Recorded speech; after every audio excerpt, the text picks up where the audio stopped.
This will be the copyright issue, which is very thorny and unfortunate.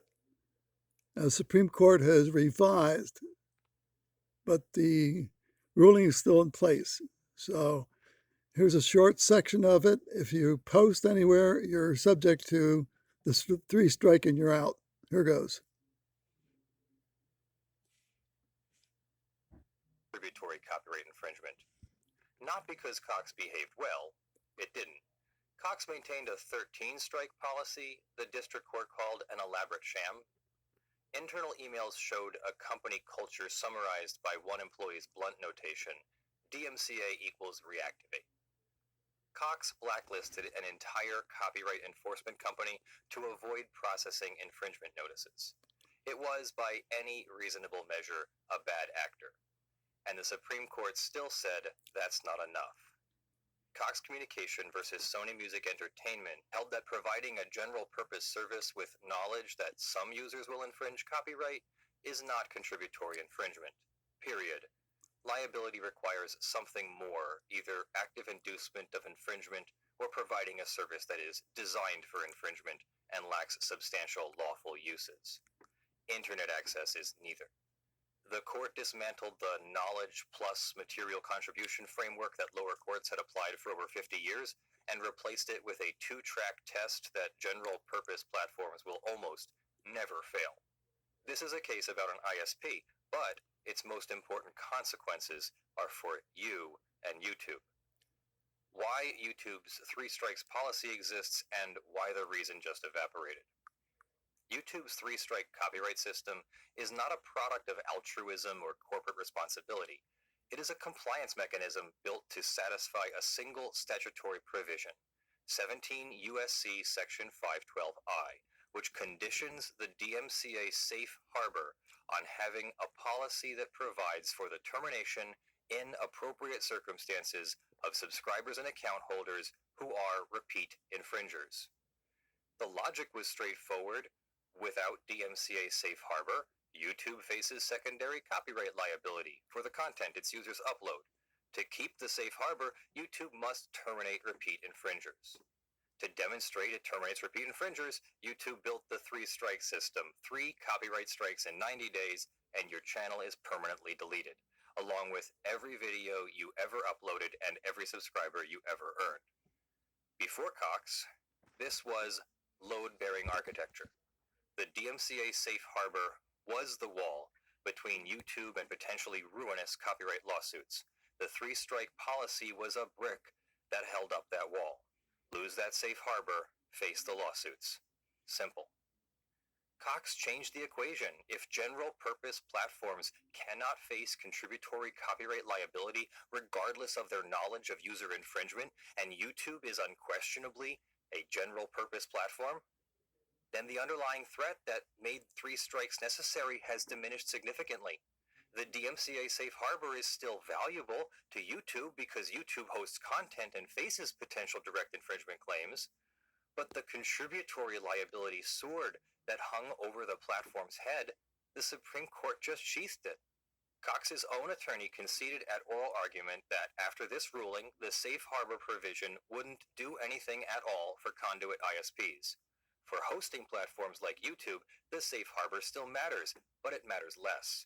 And the 3-strike policy that was built to protect it, YouTube now has room to rethink it from the ground up. The human cost of 3 strikes. To understand why this matters, you have to understand what the current system does to real people. A YouTube creator who receives 3 copyright strikes in the 90-day window loses everything. Not just the disputed video, the entire channel. Every video, every subscriber, every comment, every community post, years of work, deleted. And YouTube bans the creator from starting a new channel.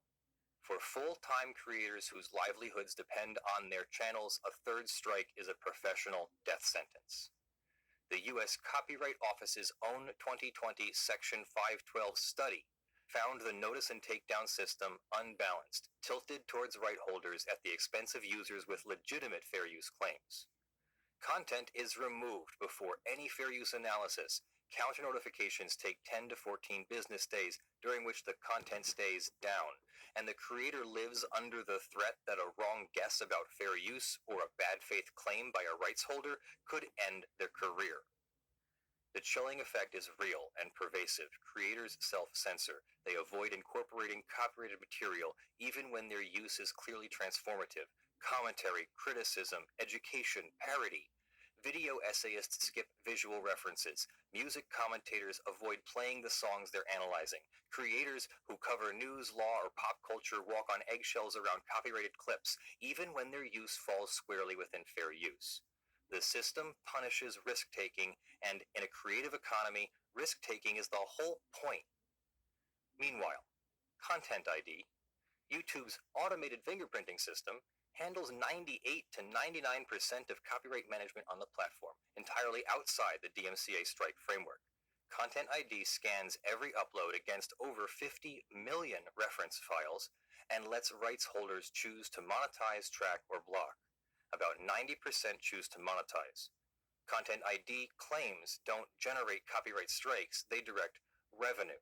The system that actually manages copyright on YouTube is not the three-strike system. The three-strike system is a compliance artifact layered on top of it. What YouTube could actually do now. Cox doesn't force YouTube to change anything. Okay, that's a summation of the Supreme Court. The strike policy is still policy for YouTube. For that reason, I've deleted, in general, if I have a strike, I'll delete it.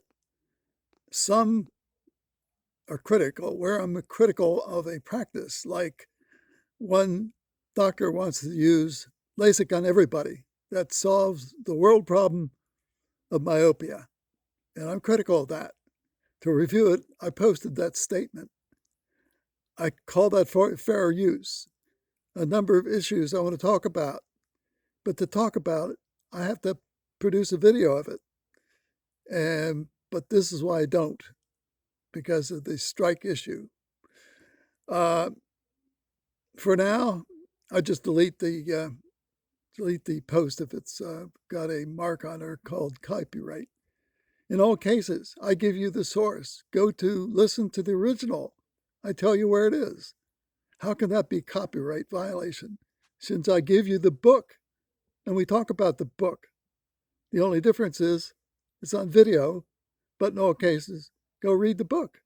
How can that be a copyright violation when you give you the book to read, to talk about it?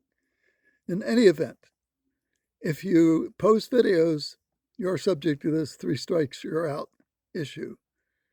For now, the issue has not changed. YouTube will have to make a choice. Add your own commentary, and thank you.